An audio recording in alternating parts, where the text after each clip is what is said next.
Stay here. Little man. Whoops. You're supposed to not be doing that.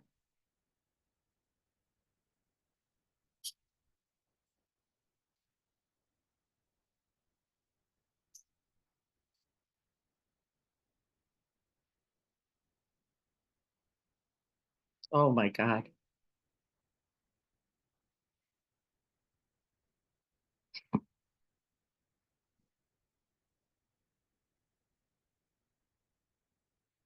Oh no. Billy. Ah.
I'm going to wait just a minute. Good morning, everyone. It's Saturday, October 26th, and it is not yet officially Dia de los Muertos. It's actually next weekend, but I didn't have any confidence I could get anybody here on that weekend because Halloween and then other celebration. And I thought early is better. So we're here today to do it a little bit early. The other thing is, I don't know if there's any better time to contemplate death and impermanence than right now. Really. And then right now, and then right now. And in fact, it was one of the strongest contemplations recommended by the Buddha. And so we're going to be doing those 5 remembrances, sometimes called the contemplations. Today, I'm going to speak up, Greg, so I can try to catch you back there. Can you hear me if I talk this loud? Yeah. Okay. And so I want to talk about them for just a moment, and then who remembers the 5 remembrances, or the study of contemplation is another word for it. Anybody remember what it is, or any recollections? Sickness is in there. Yeah. Aging is in there. Illness is in there. Death is in there. The loss of all things we love and cherish is in there. I know. And the 5th, which is really the statement of karma. It's dukkha always comes before karma. We try to bring the good news and the bad news together. Dukkha would be the 4th. Everything I know, everything I hold and cherish, everything will change and be lost. Not just change, but be lost. And then it follows up in the 5 remembrances with something that says, and I love this, how you handle all that, how you do aging, illness, death. Pete, we have another chair in my office. Can we, or do you have one? This guy's prepared.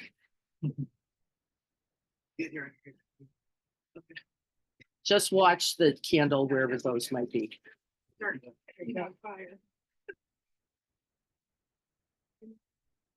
We're going to hang on a second while we get settled.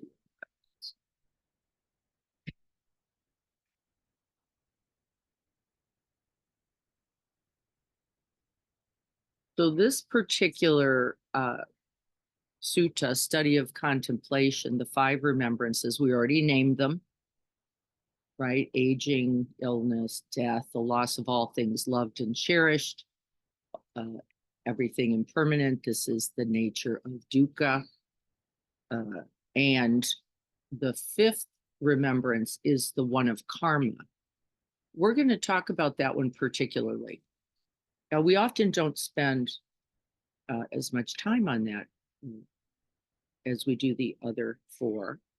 And so the first 3 remembrances, I am of the nature to age, I am of the nature to get sick, I am of the nature to die. Those 3 are thought of as the 3 marks of existence. They are the essential truths of this life. It was, in fact, those 3 truths that led the Buddha to pursue enlightenment. Those very 3. Impermanence, the nature of all things being unpredictable, unsustainable, unreliable, ultimately unsatisfying, and that none of this really is about you. It's like so hard, like the hardest lesson, really, I think, in the whole of the Buddhist teachings. And none of it is about you. It's not happening to you. No one's mad at you. There's no God, Buddha, Allah, Muhammad, who's taken it out on you. It isn't because you fucked up in another life. It has nothing to do with it. It is just the essential truths of this life. And when the Buddha was finally exposed to it, he said, oh, this looks like big news. Think I better take it around town. And so for the next 45 years, he taught that. He taught an additional 2. They're in the remembrances. It is the nature of all things being suffering. If we're going to cling, hold, cherish, and I don't mean in a loving way, I mean in a gotta have it to be okay way. And then the fifth remembrance that we're going to focus on a little bit today is karma. The fifth remembrance is karma. How you act, how you think, how you speak. And in this contemplation, it says, in direct relationship to the other four, in direct relationship to the other four, aging, illness, death, and the loss of all things, will determine your karma, how things progress, how things unfold. We know the truth of this, how everything we hold ultimately creates an essential rug burn. Everything, right? Doesn't matter.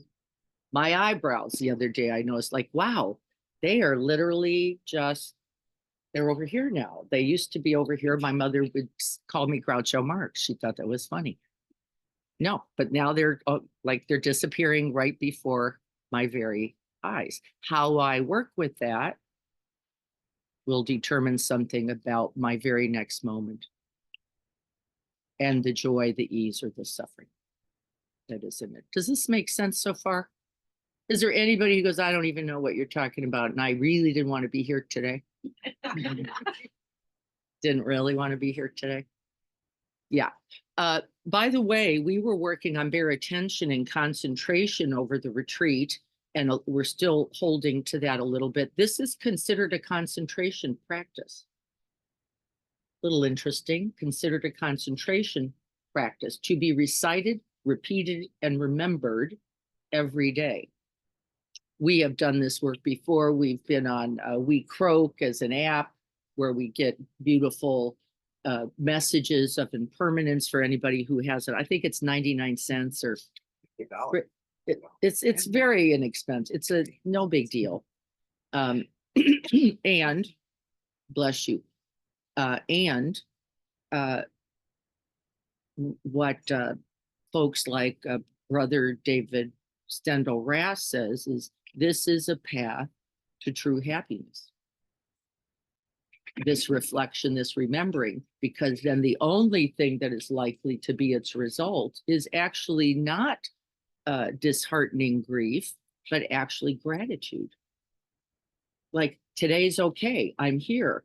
Look, we can look also towards the abundance from the very remembering. What do you think happens in the neuroscience when we go, I don't want to look at things that are lost hard, right? I just want to look at the good news. What would the neuroscience say about that? It's still there anyway. Number one, the truth remains and you can't avoid it, right? This is the remembrances. What else? Yes. The reality of holding the whole truth is greater than holding half. By the way, this is interesting, isn't it? Because then it means any half. We don't only hold loss, grief, sadness, pain. We're going to go right down the proverbial negativity bias, right? And we can't only hold the pleasant because there's a chair in the front by the garage.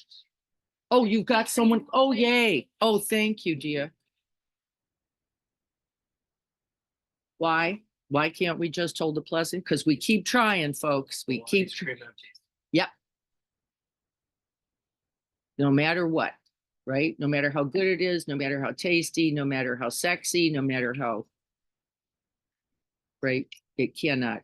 And then what do we say when we confront the loss of the pleasant, the house burns down, the beloved dies, the garden gets gophers? I can't believe it. How is this happening to me? Now, Carrie hears this probably every day in palliative care, in hospice, don't we?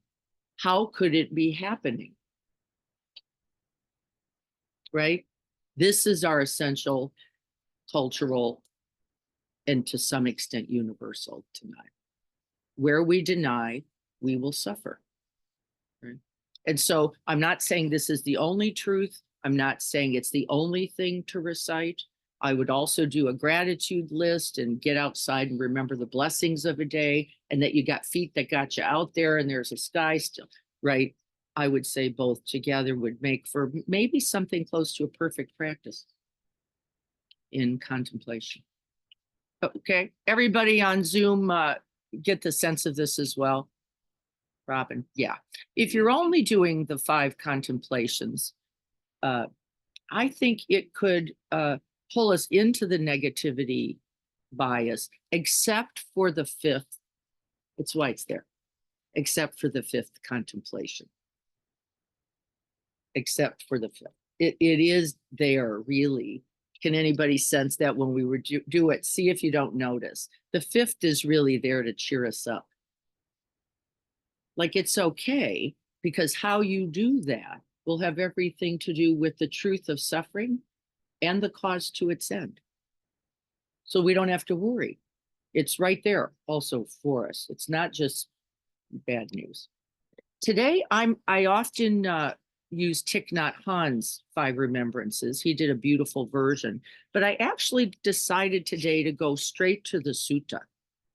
And I'm going to read that one as we go along, because I think that one's extra sticky.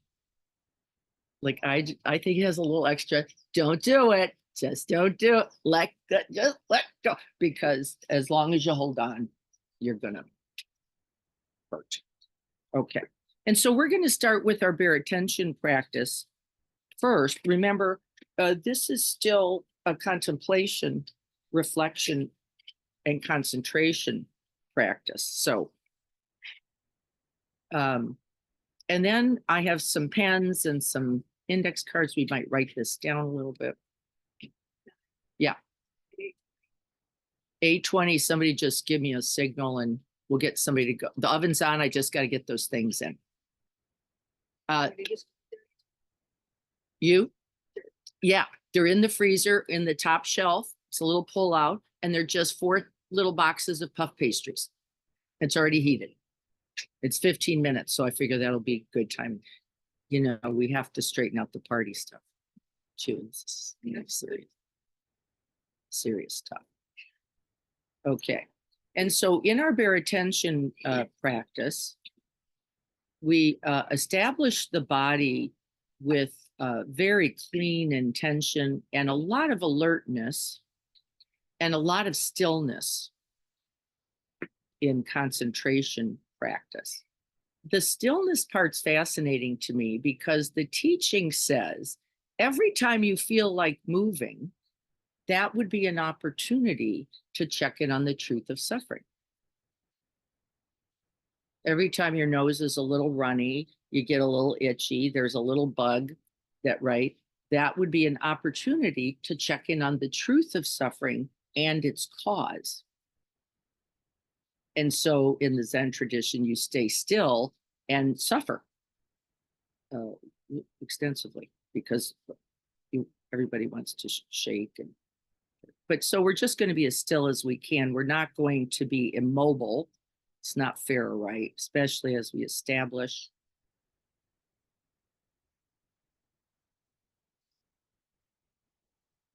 Feet anchored, seat anchored, hands in place, head upright, dignified.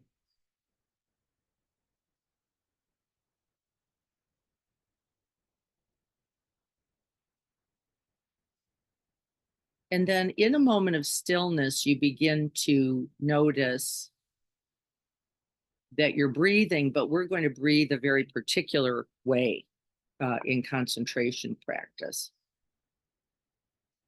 And so there's 2 ways that you can do it. We've talked about it a little already. You can fill the belly from the base all the way down, the lowest part of felt sense in the body. Imagining water being poured in an open mouth vase. Breathing in and filling all the way up. You decide where up is.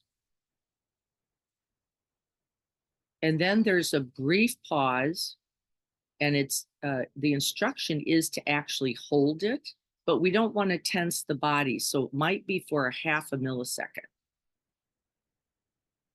And then with that full balloon or that French press, gently releasing, emptying the body, staying in contact with the release of the breath, all the way back down to that silence and stillness. And then we rest there on purpose. And in fact, Dzongkni Rinpoche says for a breath or two, a second or two, if you can. And so we're going to do that on purpose. This is a constructed, fabricated breath, but we're only going to do it for a few moments.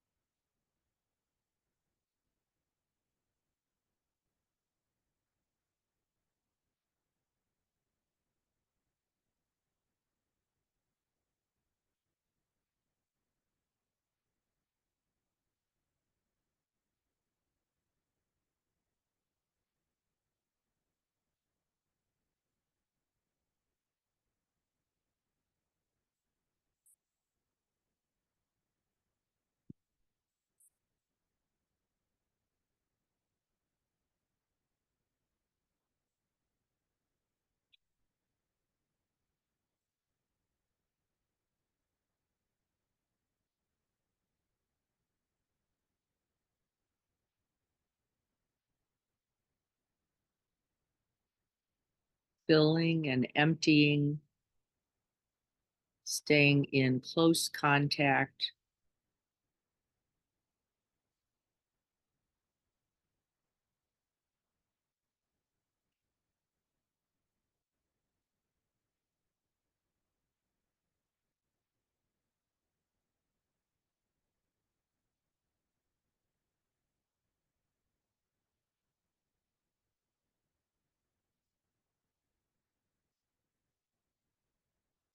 And then we can add supports as needed.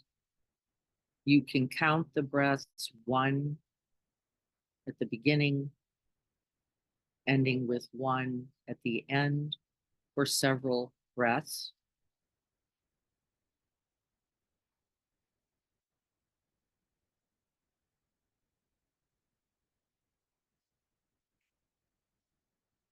We can gently note in, out.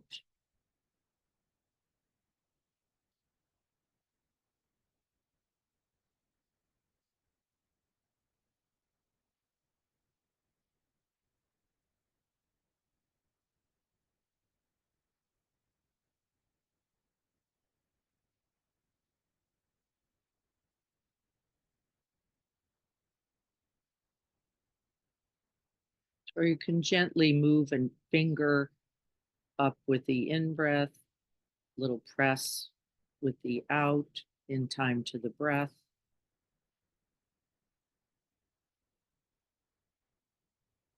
See what supports you. And then, as we have been understanding, we let it go when the mind is now well steadied. So we'll just practice this for a few minutes.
Noticing when the mind has wandered is a part of the practice. With a smile and friendliness, we come back to the breath and then back to any support that might be useful. I would employ it a few times once again, anchoring to the breath and the breath sensations themselves.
Steady, stable, calm, and tranquil.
And then letting the breath be effortless, but just as known, staying in direct contact of the felt sense.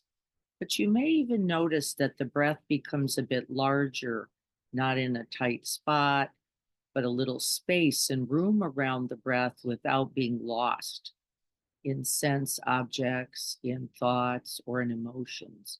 You can investigate that a little at a time, like, oh, I can hear the traffic, but it's now not a distraction. It just becomes a part of the breath space. The breath is always primary. Everything else, even the results of the concentration practice, are behind the breath.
And with this steady and stable mind, with this increased energy and joy,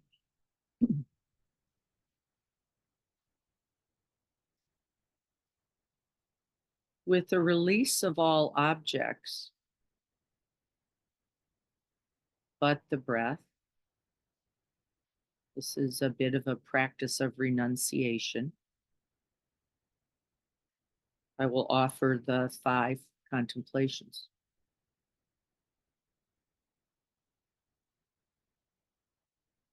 I am sure to become old. I cannot avoid aging. I am subject to aging, have not gone beyond aging. I am aging.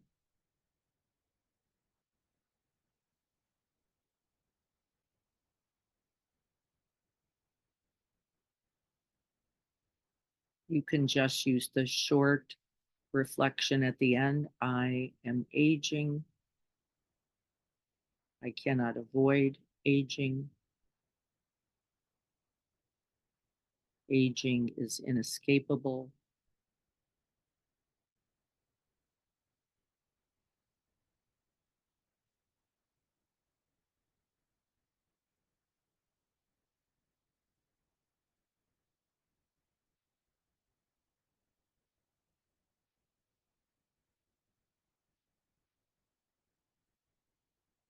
This body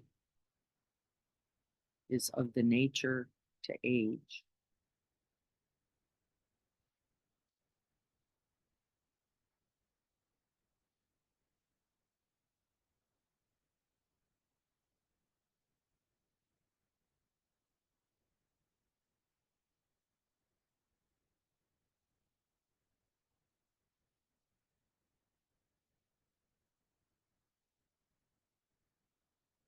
With every breath, I am aging.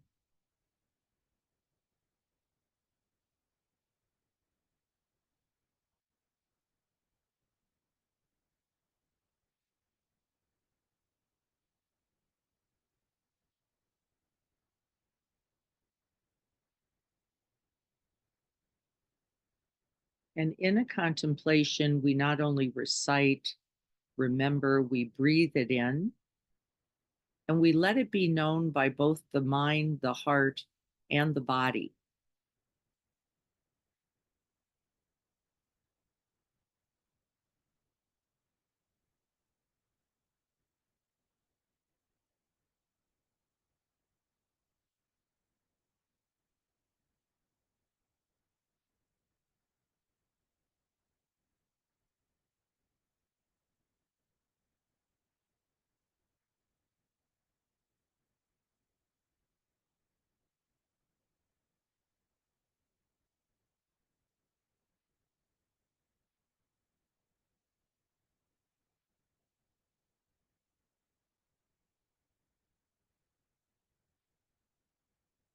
I am sure to become old. I cannot avoid aging. I am subject to aging, have not gone beyond aging. I cannot escape aging. I'm aging this moment.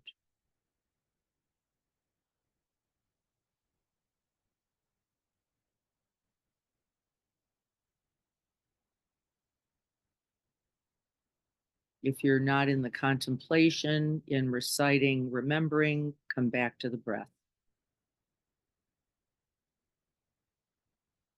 Let this Dharma be breathed.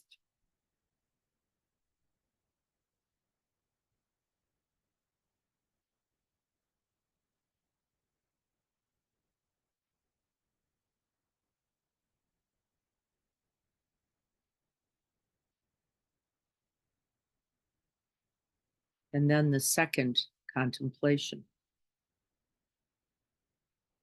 I am sure to become ill. I cannot avoid illness. I am subject to illness, have not gone beyond illness. I cannot escape illness.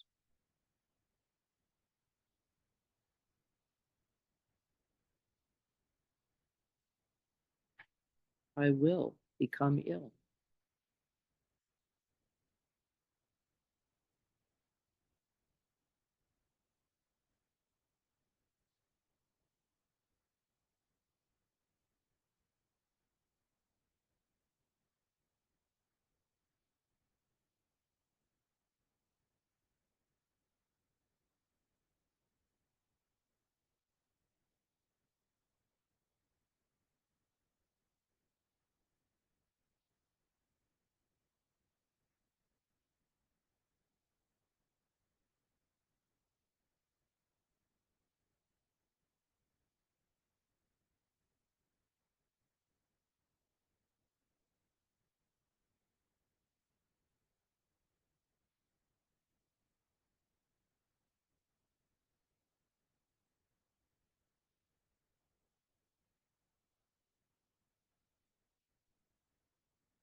Staying in the second contemplation around illness, noticing the habits of mind.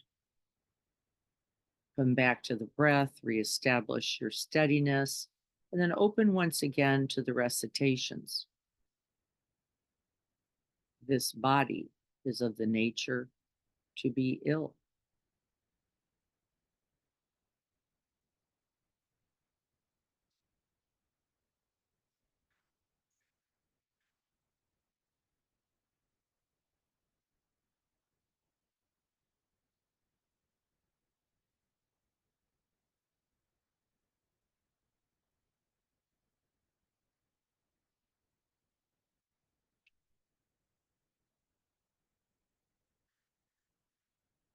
And then the third contemplation,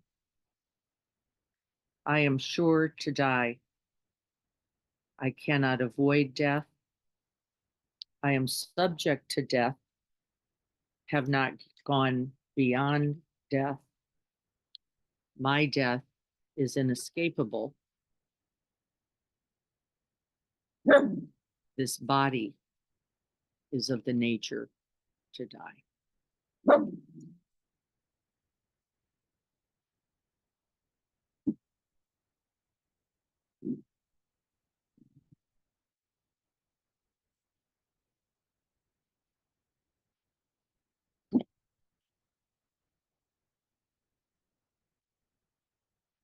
I am dying now.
The fourth contemplation. I must be separated and parted from all that is dear and beloved to me. I will change, grow different, separated from all that is dear and appealing to me. All that I love, all that I cherish will be lost.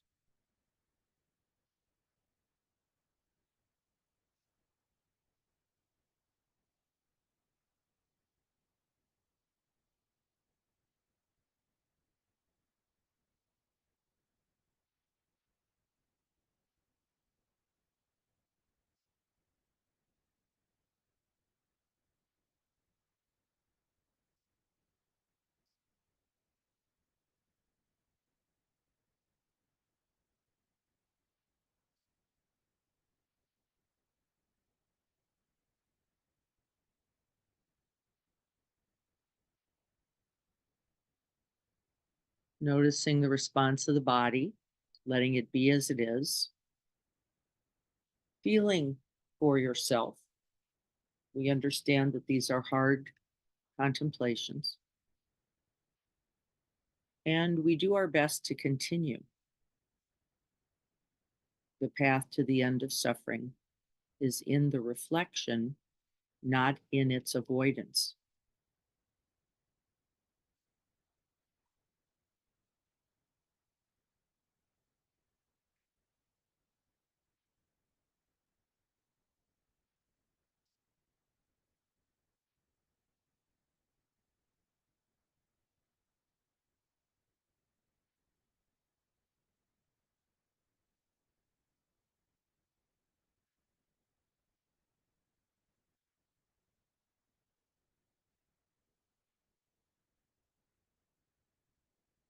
Seeing if you can allow that felt sense of tenderness, the reality that all beings will confront these truths.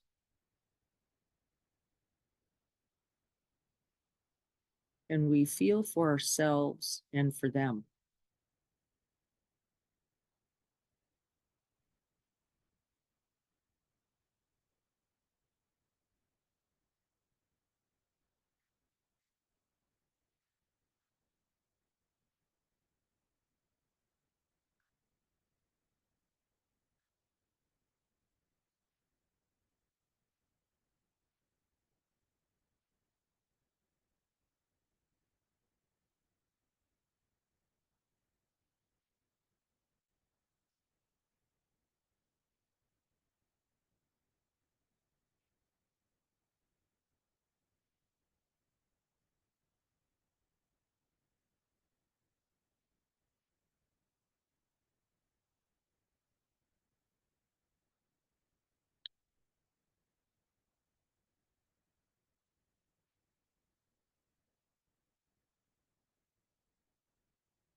And the final contemplation.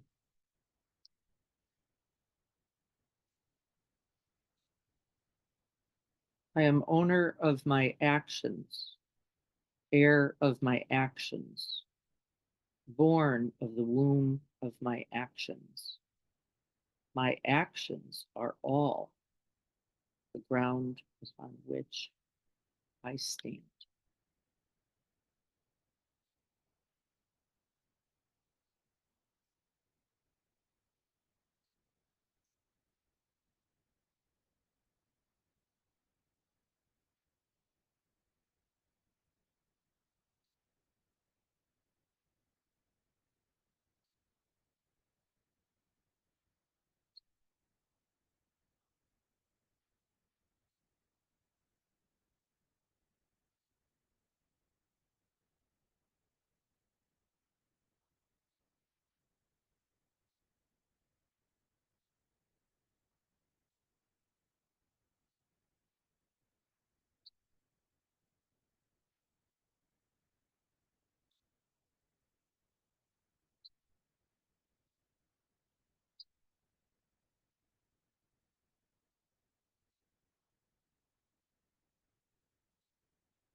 I am owner of my actions, heir to my actions, born of my actions.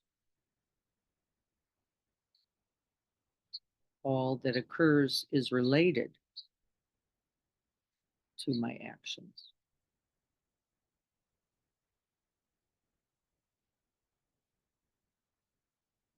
not separate.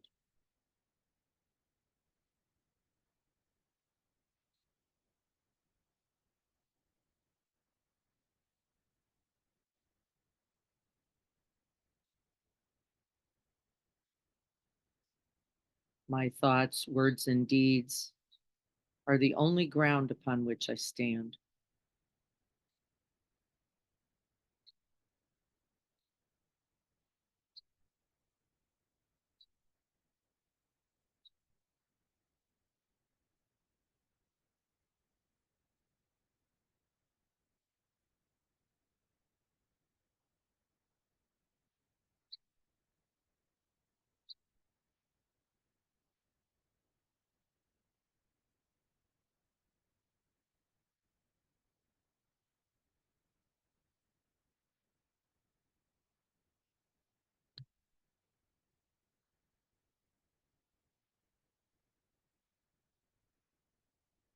Letting go of all thinking, seeing if we can simply come back to rest in the breath, in the body, and then beyond the body.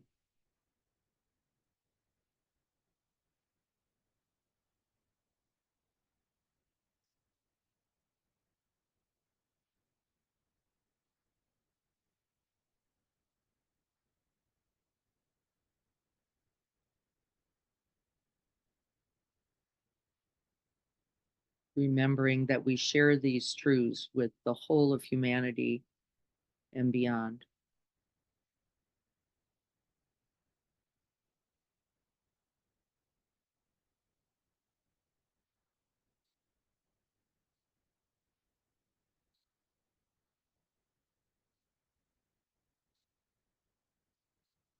And may we act in accord with this truth for ourselves, for our loved ones,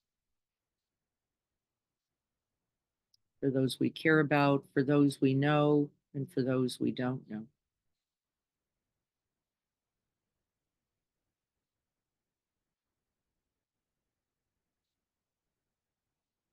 These contemplations are also the birthplace of compassion for oneself and for all others.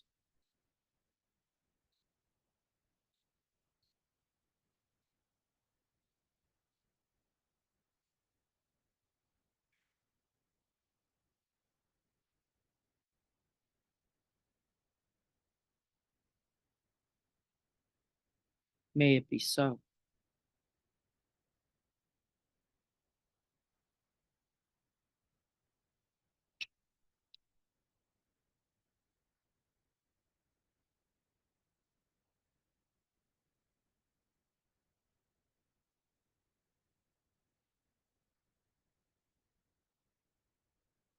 So be it.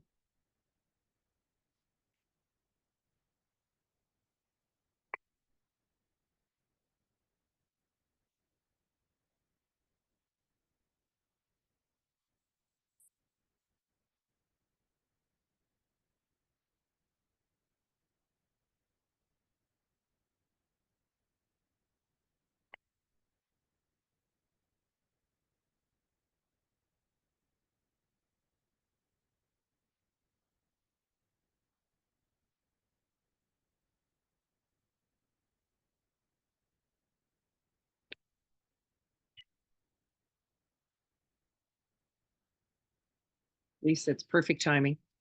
The pans are right on the counter with little pastry sheets already on them. Thank you. Yeah. A lot of shoes. Collection of shoes here.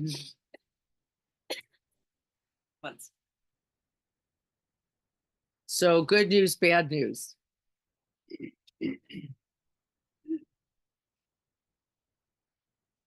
Why is it important? Because it's true, number one. It's all true. And then why? Why remember, recite the truth every day? Why is it not? Why did the Buddha think this is one of the most essential contemplation? Because we avoid it. Yeah. We deny it. We distract from it. We grab onto something else. We're amazing at convincing ourselves that somehow this is not me. It's just a problem to be dealt with. That can be avoided. And in this culture, we're very sure it can be avoided if you get it right. If you take the right injections, if you've got the right red light sauna, if you take, right, you can be healthy and live forever. Blood from your kids. And get blood from your kids. Exactly. New thing, vampire blood. Yep. They inject you with stuff you gave your kids.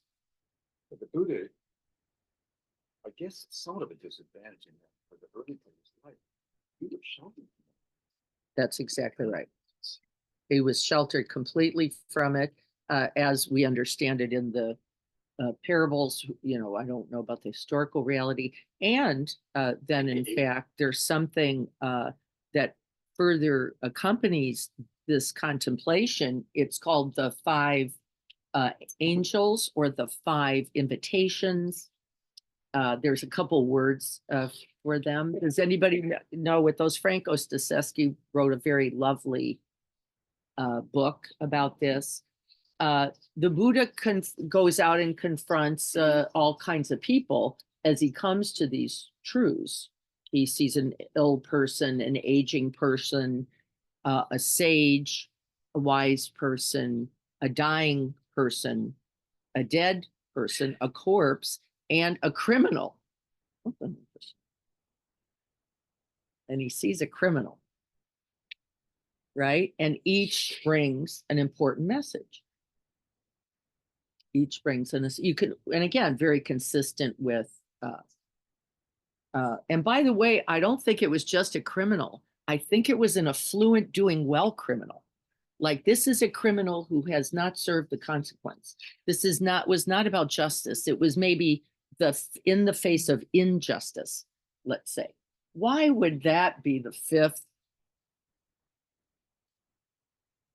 angel or invitation? Karma's a coming. Exactly right. Karma's a coming. You look like you've got everything. It's all going your way. I can't believe it. You just got voted blah, blah, blah, blah. Could be president. right? Whatever and this is not fair. This thing isn't working because look what we were at Philipelli on Thursday, and then we're gonna go back and we're gonna get some 3-person tents, and we bring diapers to the border. And how could it be? How could it be? We've all had this thought, folks. You've gone, how is this working out? How is it working out?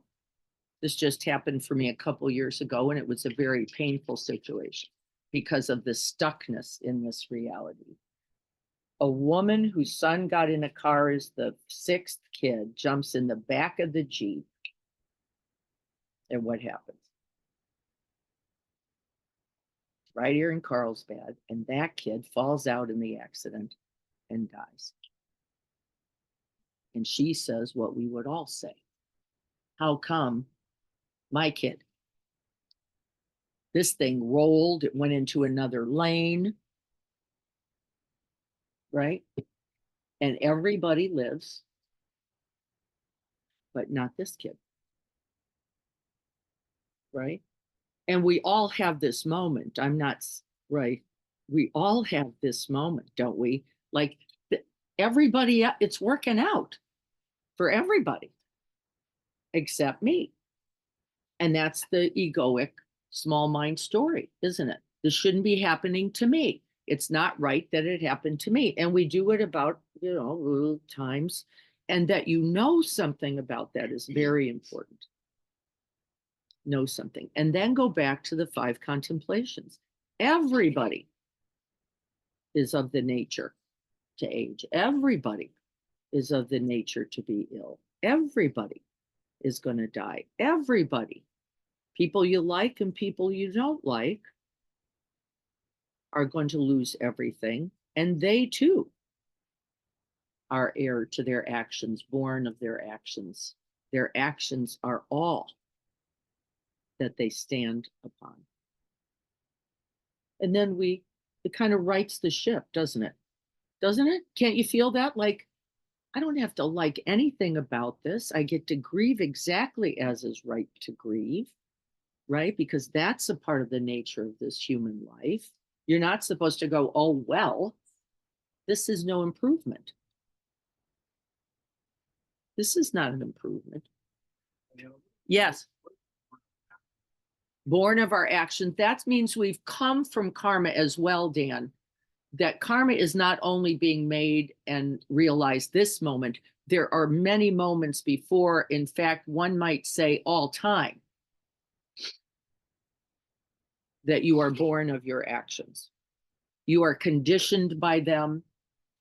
What you did yesterday has something to do with how you are today.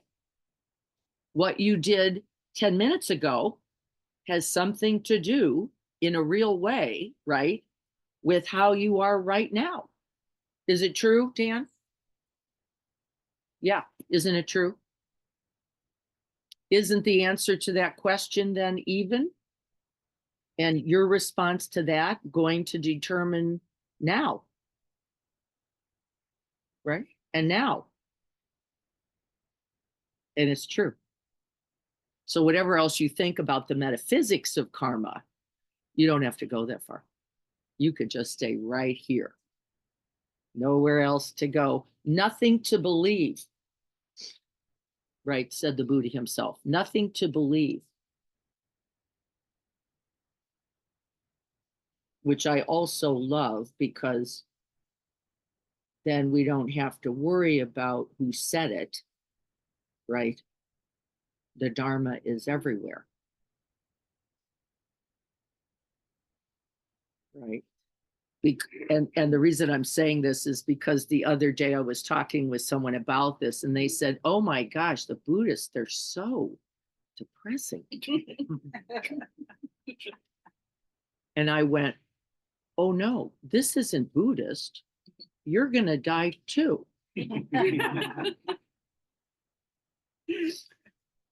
right? And the person chuckled just like that and went, yeah, but we don't talk about it. I'm going to heaven, so it's good. That's right. We talk about salvation.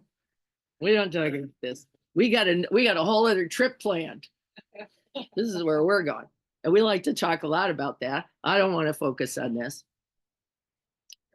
So, yeah. So we get the idea. So this karma idea is actually very, very important. I hope you can see it in these teachings. It says the deep understanding of that is actually a part of the path to the end of suffering. It's your ticket, actually.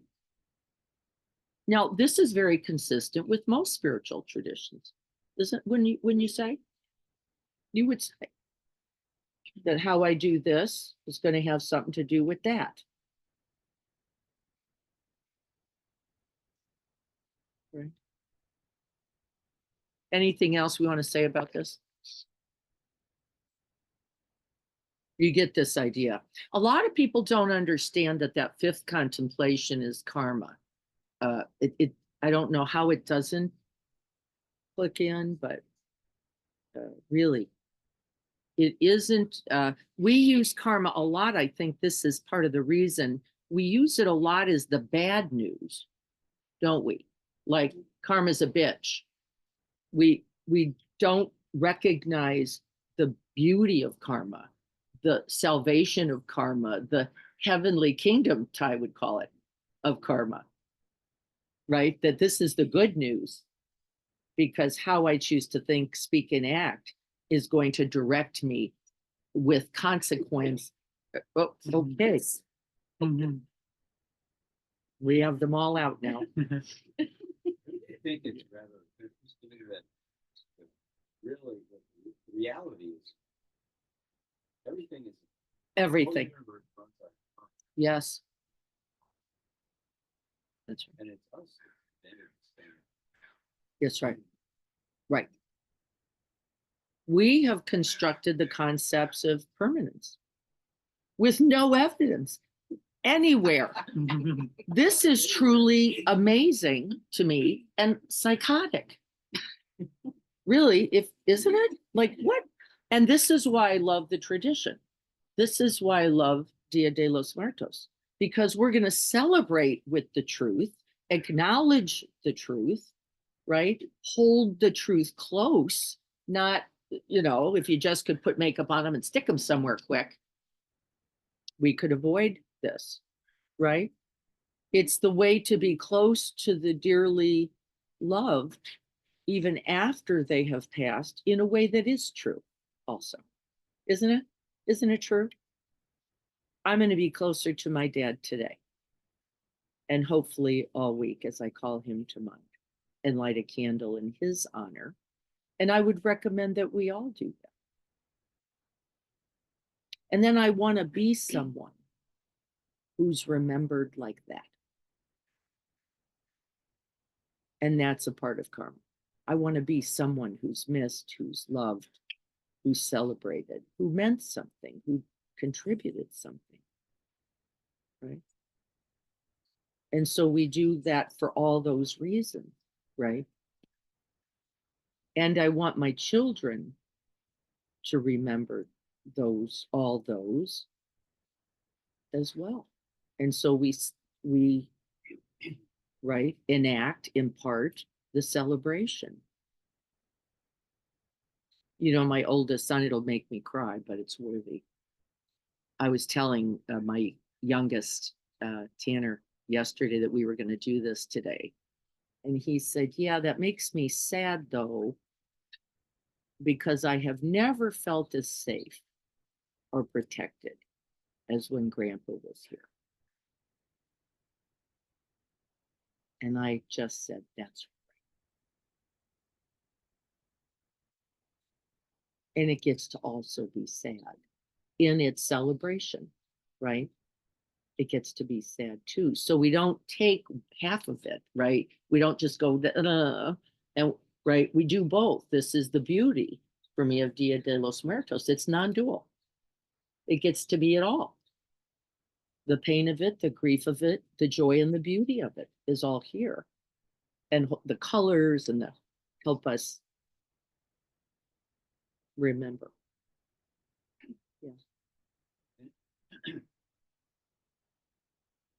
And we lean to the because I think if when we're contemplating what feels, That's right.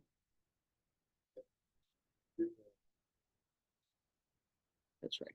If you're not really calling it to mind, says the science, you will find the 10,000 things. Don't we? The dogs, the coffee, the right? And who's got time in all of this? Because we're so busy to touch into the truth, which is why the Buddha said is one of the most important contemplations every day. Every day. oh, Yeah. I- Five I- times a day, you know, I'm there. 5 times a day makes for, It's on my desk at work, so yeah, when people share my desk. yeah. Yeah, probably a little frustrated, like, oh my God, an oncologist who's got death and illness on his desk. This is not so good. I'm not sure I want to work with him. Wait a minute. Not looking good. I'm looking for hopeful. I'm not looking for, you're gonna age, get old and die. Just saying. And you know, Diana. Yes, Leaning into it is the fearless.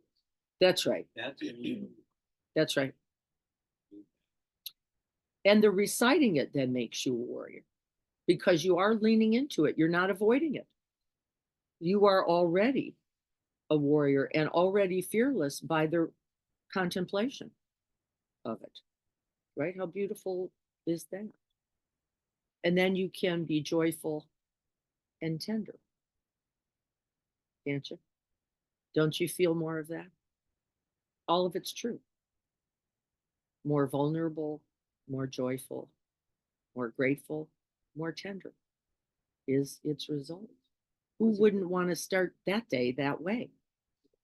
So dead, which is so sad. And yet there's a happiness. Yes. That's right. Right? Out of the remembrance of love, there is joy. And out of the acknowledgement of its loss, there is grief. Right? And can they both be true? Well, and in grief work, they talk a lot about without love, there really is no grief. That they really are essentially intertwined. I work at a senior living community, so I'm there all day. And at first it put me off, but at the end of the day, they come to say goodbye. And I always say, I'll see you tomorrow. And they say, I may be here. And I used to say, oh, of course I'm going to see you. And then I went, No, the preciousness yeah, of this. I don't say that anymore. You Yes, know, that's I always right. say, I hope so. Right? I may be here. That's right. Yeah. That which is permanent is no longer precious. Is it? It's like meh. And then I have my coffee because I always have my coffee. And then we turn what is always extraordinary into something both ordinary and disregarded, right? As we do our aging. Really, for sure. Okay. I was talking and somehow something about the question came up. He was like I was buying something to him that he was from a guy in school and I don't have time. I don't care. That doesn't matter. Don't worry about it. He's like, I'm in the fourth quarter. Let's figure it out. Yeah. I've seen a lot of elections. Yeah. Yeah. Yeah. Isn't it? Yes. The other reason, and then we're going to stop so we can celebrate. The other reason I like the 5 contemplations now is the cultivation of compassion for all beings, those who we like and don't, those who are on one side or the other, they all are going to confront all of this as well. Right. And so whoever we're seeing today at whatever color they're wearing or whatever sign in their yard, this is also their truth, isn't it? They will also lose everything they love, even if they don't love the same things, is not the point. They will also confront all of this. And then we can again be a little kinder, a little more tender. And I'd like us to consider doing this all week, at least for the week. And so I have those cards, and I will leave the contemplation here up on the screen so we can write it for us. But I really hope that all your loved ones are remembered, that they are celebrated, and that you yourself will also be remembered and celebrated for the good you are bringing. So my end of announcements, I said them a little bit. We went to Philabelly on Thursday. It was a spectacular, not pleasant, not nice, not outstanding opportunity for us. I felt so good about it. It was 90 minutes, folks, 90 minutes. You show up, you serve things, you give them drinks, you help them to the table. Yeah. Everything's impermanent, little man. That's all. Right. And so we're going to be setting up another date. I have people who already just want to go on their own on Thursday. I think that's spectacular. But we will be planning with the board a date soon, I hope, to return. Good people. The most they've had, I think we're guessing around 60 or more. We ran out of food. We ran out of drinks. Hungry. They eat well on that day. They eat well on Where that is it at? day. United Methodist Church sponsors the space. They are not, it was Unitarian Church on Thursday who brought the food, and they brought a lot of food. Once they all get different Yeah. food, then they can come with their to go to container. And Well, the so- desserts were gone, Yeah, the they- beans they were went. gone, and the chicken was gone. So that and the drinks were gone, Chips. and the chips were gone. Now that sounds like salad, Small left, yeah. and they do get to go So back what through. was left? Yeah, they do get to go back. There was a couple things they could go and then fill up and put them When in. I was a- walking in, I heard that a couple of people said, "Are there clothes yet?" And then, no, nobody's brought any clothes yet. So they're clearly need more than food. Yeah. Oh, I've got clothes. Yes. Well, these are things we're going to talk about coming up. It's cold. It's Yeah. right. We need to support our brothers and sisters. And so we're going to have a date. We're going to do that. So that's number one. And then the last one is tomorrow, Sunday, our very first offering of Sunday meditation, starting at 7:30. I don't know if it's Dia, Jessica, or Denise. Dia, here she is. Dia is going to be the one on. I'm going to try to get on to join. I hope you'll join us to get the momentum built for this Sunday practice. We're doing it because Dia's kid's not up yet. Jessica's kids don't want to talk to her. And what a nice time to practice for just a half hour. Yep. And all virtual on Zoom on our site. Yep, same link. You don't even have to try to figure out a new link. 7:30. Be there, be square. And thank you to Dia, Jessica, and Denise for their willingness to make a commitment to this. And it is every Sunday. Every Sunday, 7:30. Little practice, get in, get out. Love that. And beautiful day to set that as a opportunity. Sunday morning for me, when my parents came from different Christian faiths, it was always this big decision. Which way are you going? Catholic or Lutherans? Oh, not again. Every Sunday, I have a better choice. having to decide every Sunday, that'd kill you. Who am I going with? Who's got the power today? All right, everyone. Blessings to everyone. May our loved ones remain. May they so be loved. And may we call these truths to mind, making life most precious. Most precious. Thank you for your practice today.